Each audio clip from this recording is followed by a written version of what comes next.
有缘人分享一个玄学真相：如果你希望自己的人生轻松点、顺利点，就一定不要让任何人知道你的动态，比如升职了、脱单了、中奖了，一定不要让别人知道。很多人不太在意这个，但其实没有意识到，朋友圈就是一个小型能量场，是你每天都会接触到小型风水阵，你发出去的东西会被很多人看到，里面难免会有那些阴暗负能量的人，他们的念力也会潜移默化地影响到你本身，拉低你的能量。事以密成，静默是最高级的护身符。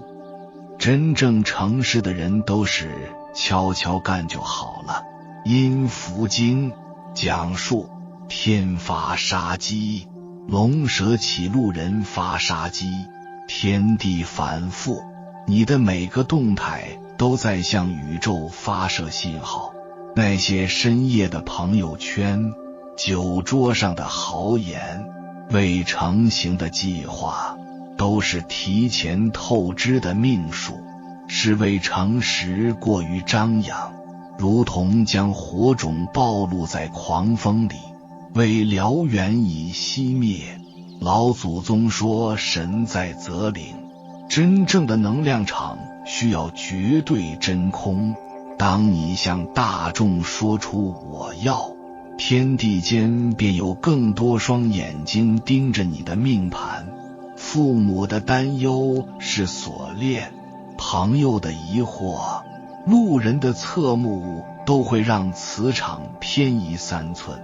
真正的修行人从不让香火染尘埃，就像沉香木要在暗处沉淀100年。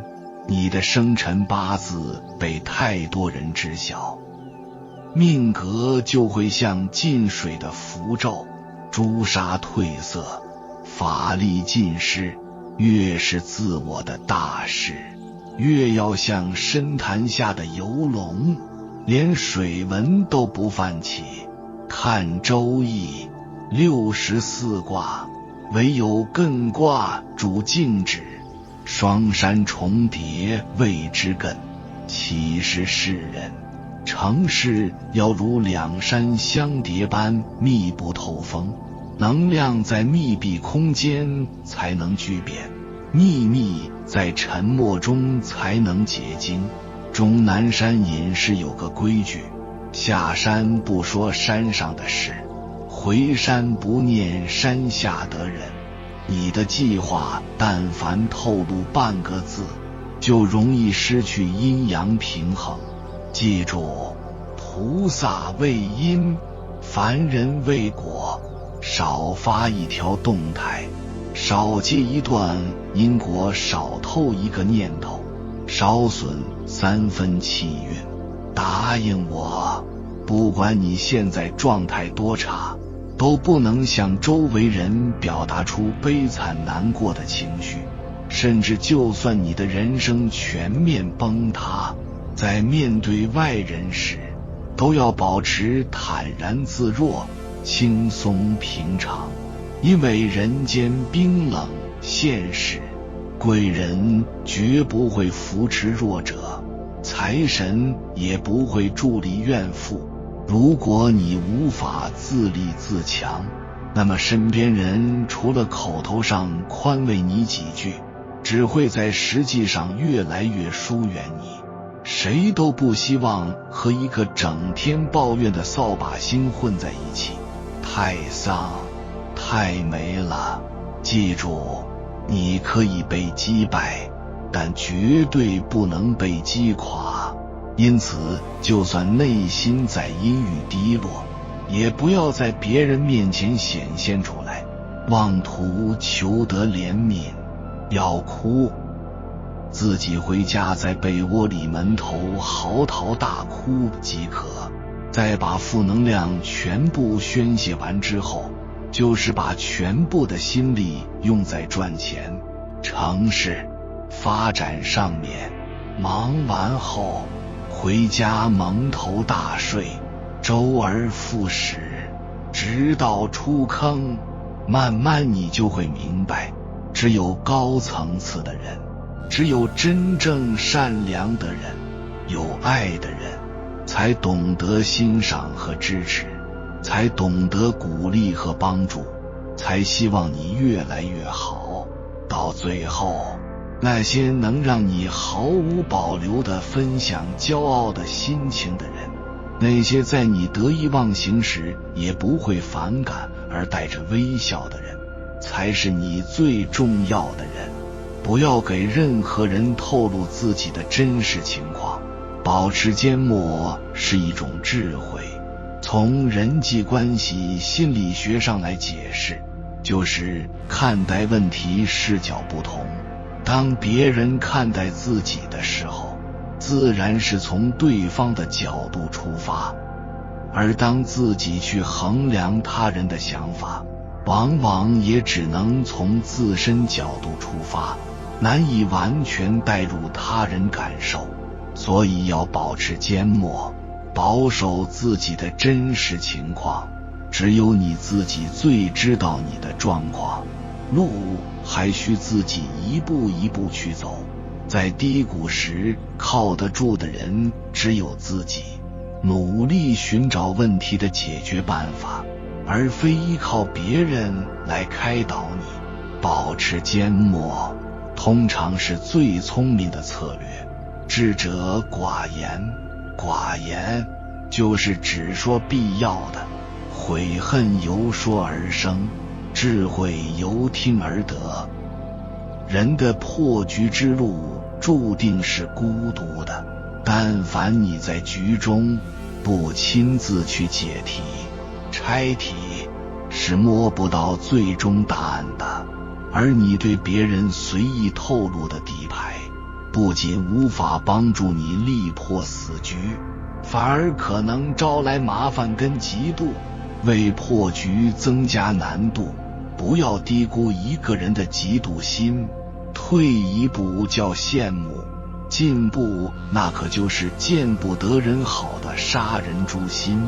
自己的目标与他人无关，自然不需要跟别人透露一星半点。而真正的高手识局、破局之后，最后懂得做局。麻将的最高境界不是如何胡牌，而是意识到胡不了时，如何守住底牌，不让对方胡牌。不会有人把把都赢，但是让自己立于不败之地，就是赢家。说者无心，听者有意。不要告诉任何人你的过去，不要因为一时的投缘就随意亮出底牌。所有欺负你的人都是了解你的人，你越信任的人伤你越深。如果一个人不了解你，你就是越安全的。在处理人际关系中，不要让自己失去主动权，被动应付。需要学会看清别人，保持理智和冷静的头脑，学会保护自己的隐私和底牌。只有这样，我们才能在人际交往中立于不败之地，获得真正的尊重和信任。一个人的内心越安稳，就越能思虑周全，达成目标。你的内在心境就是你散发出的磁场，心力强大、稳定，就能拥有源源不断的能量。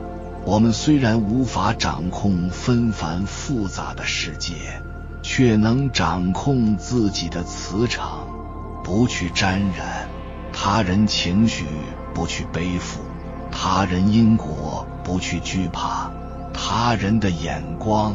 当你修得内在的平静、安宁，便能不扰于心，不困于形，拥有想要的自在和吉祥。周易有云：及人之辞寡，造人之辞多。言语虽为心声，却不可随意倾吐。古人深谙言多必失之理，故而强调慎言的重要性。有些事说出来不仅无益，反而可能招致祸患。即便是至亲至爱之人，亦不可全然敞开心扉。一种玄学提醒，尽量不要与身边任何人分享这几件事。守住这些秘密，便是守住福气。一、善不求报，切莫张扬。道德经曰：上德不德，是以有德下德不失德，是以无德。真正的善行，不求回报，亦不张扬。行善之人，若将善举四处宣扬，反而失了善的本真。行善贵在真诚，而非博取虚名。若将善行挂在嘴边，便如同将功德兑换成了虚荣，失去了善的本质。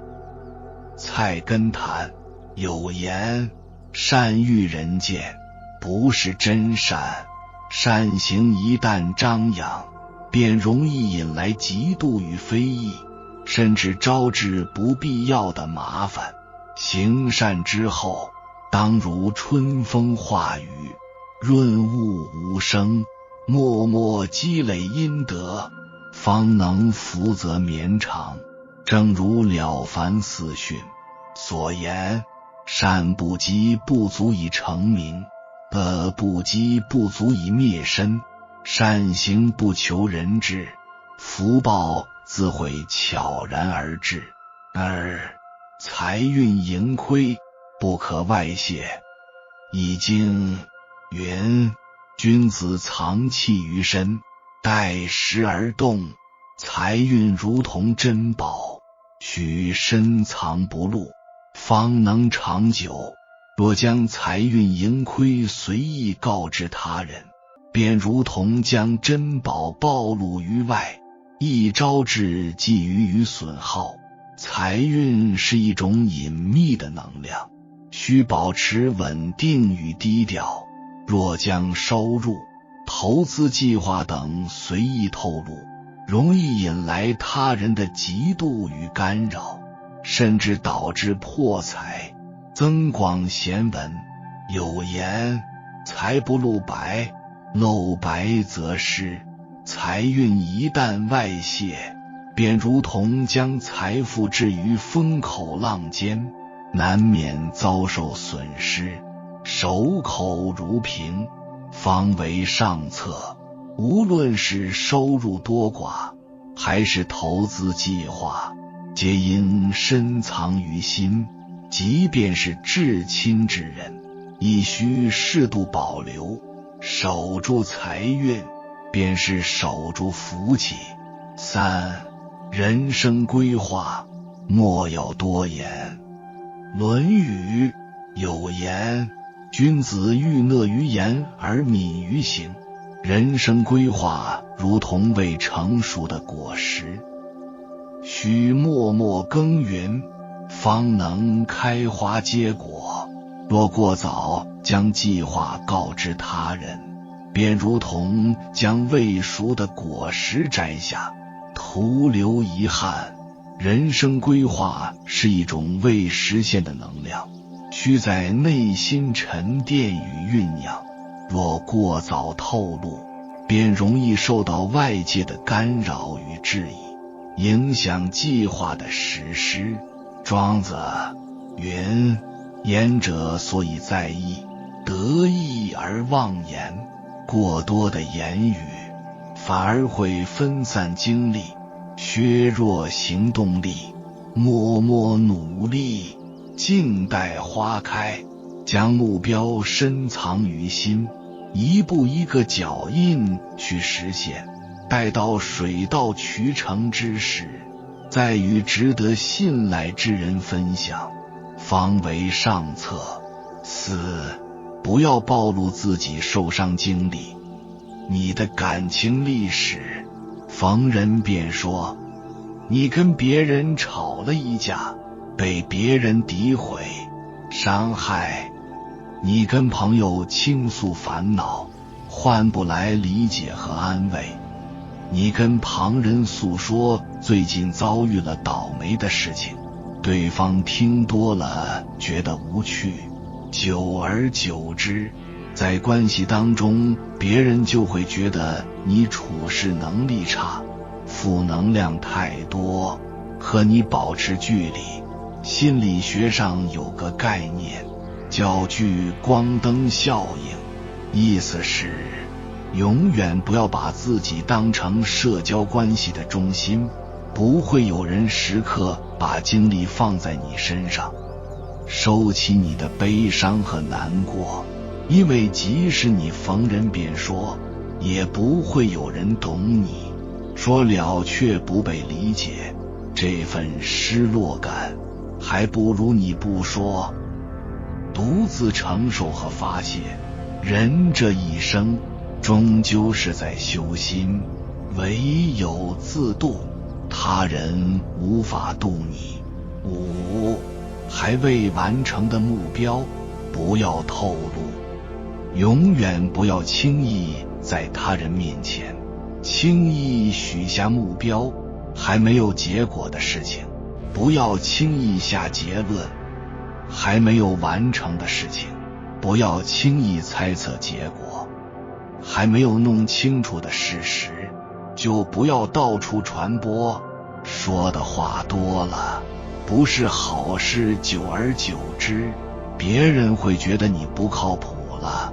你认定了某个目标，千万不要提前把计划和过程告诉别人，一定要控制住分享欲，不要张扬，低调前行，默默努力，悄悄地变厉害。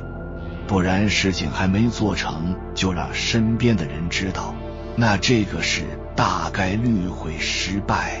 有时候很悬，你埋头苦干，啥也不说，往往最聪明的做法，等你做成了，你再发个朋友圈说你成功了。心理学家发现，当你把计划说出口，心里就会认定这件事已经完成了，就会放弃继续投入。所以当你事情未做成，不要到处张扬，容易祸从口出，因为身边的人除了自己家人，没有几个人希望你过得比他们好。6. 他人的是非。每一个人都有自己的朋友，每一个人都有自己的圈子。一个人的好与坏，不是任何一个人可以评论的。每个人都有人会觉得他很好，也会有人觉得他不好。人与人之间，不要说他人是非。当你觉得他人不好的时候，闲聊的时候，也不要去说他人的短处，只要说他人的好处，这样才能让别人尊重你。说别人的是非，是体现一个人的情商不够和心胸太小。说他人的是非，不仅仅失去了自己的朋友，更是让他人讨厌。做人应该多看他人的长处，学会止语，才能让更多人尊重自己。7. 家庭纷争，切勿外传。礼记云：家丑不可外扬。家庭纷争本是私密之事，若随意外传，不仅无助于解决问题，反而可能火上浇油，使矛盾升级。家庭是一个封闭的能量场，内部的矛盾需在内部解决，若将纷争告知外人，便如同将家丑暴露于众，引来不必要的议论与干扰。朱子家训有言：居家戒争讼，讼则中凶。家庭纷争外传不仅会伤害家人的感情，还可能破坏家庭的和睦。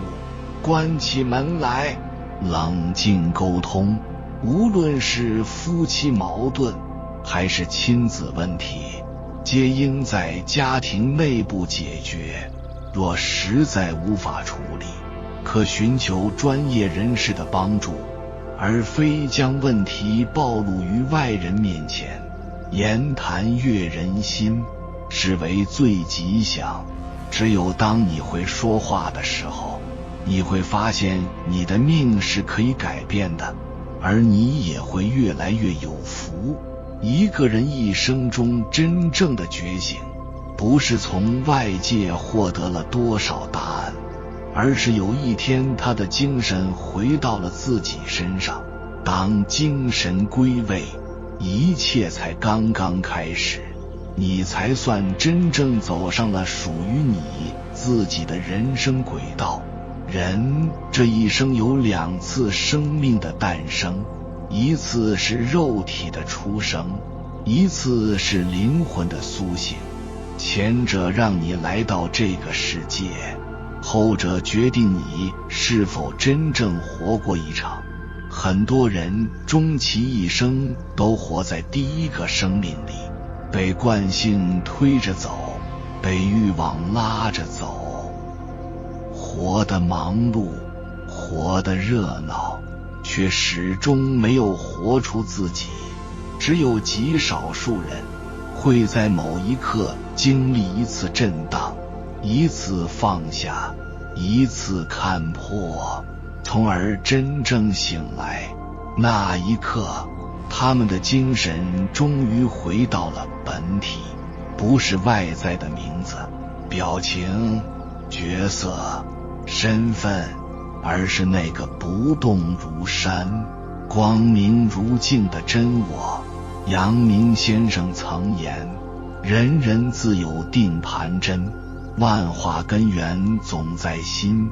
这句话的意思再清楚不过了，每个人的心中都早已藏有生命的方向，只是太多人忘记了这份定盘针。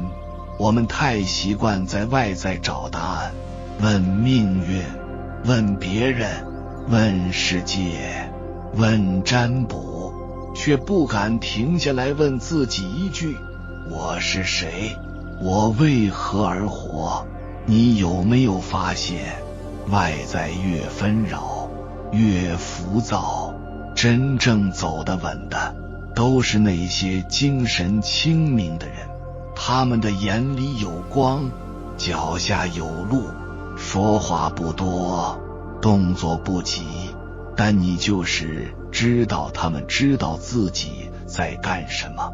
真正的向内，不是躲进深山清修，而是在红尘里醒来，在喧嚣中不乱，在欲望中不迷，在纷争中仍能清晰地守住一方内在净土。那是一种很高的境界，也是一种极深的清醒。精神的归位，就是从向外寻求认同、力量、意义，转向内对齐，扎根显化，从想做一个被爱的人，变成一个能爱的人。你之所以疲惫，不是你做的太多，而是你的精神还没回到自己的位置上。当一个人的精神被困在他人的评价里，他活得小心翼翼，什么都想要，什么都害怕。当一个人的精神还被挂在世俗比较中，他总是不安、不满足，追着未来奔跑，却从未真正站在当下。而当精神归位，你就开始有了内在的稳定系统。你不会再羡慕别人的人生，也不会再执着掌控一切。你开始沉得住气，安得住心。你愿意慢慢来，因为你知道生命真正的速度是重新出发的节奏。你看到别人炫耀，你只会微笑；你听到别人质疑你，无需证明。你开始看淡输赢，减少评判，因为你终于知道每一个人都有自己的定盘针。你走你的道，别人也走他们的课题，没必要去比较谁快谁慢，谁高谁低。当你精神归位，你开始关注自己的状态多过别人的评价，你开始在意自己的方向多过眼前的结果。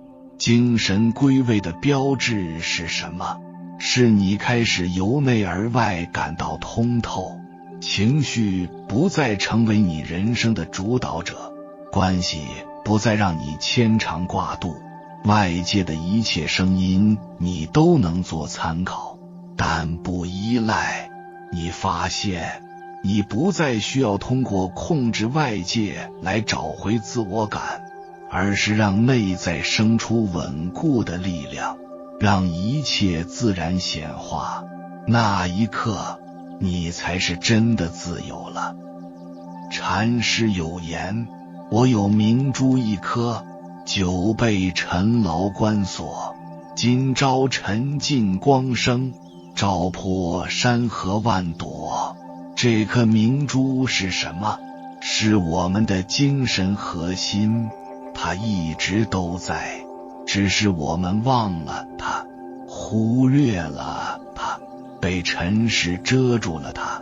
当你有一天沉下心，清理念头、杂音、执念、执着、分别心，你会发现明珠就在你心中，光明从未熄灭。这一刻的你不再羡慕山海星辰，因为你知道你本身就是宇宙的精华。精神归位是你对自己生命的真正接管，你不再等机会，等他人，等奇迹，等运气。你开始一点一点重建你的人生方向，一点一点锚定你自身的灵魂功课。你的能量不再被乱花消散，你的注意力不再被琐事拖拽，你的生活开始出现真正的确定感，不是外界的确定，而是你内心不再动摇的确定。如果你看到这里，内心有一种莫名的感动、共鸣，或者久违的被理解感，请留下精神归位，让我知道那个走在觉醒路上的人。最后送你一句话，真正的你，不是你经历的一切，而是你穿越这一切后，仍然能够回到你自己。精神归位才是你此生最伟大的回归。当你从头脑的喧嚣、情绪的浮动、欲望的沼泽中，终于找回那个一直被压抑的自己时，你才会真正明白，你这一生不是在讨好世界，而是来活出那个你本来就具足的、清明的、广大的自己。有缘人，感谢你看到最后。如果今天的影片对你有所帮助，请按个赞给我响应。愿你早日归位，归位的那一刻，你将拥有整个宇宙。还没有订阅频道的，请点击右侧的订阅按钮，与我们建立更深的连接。随缘加入会员，与同频之人共修福报。随喜转发，功德无量。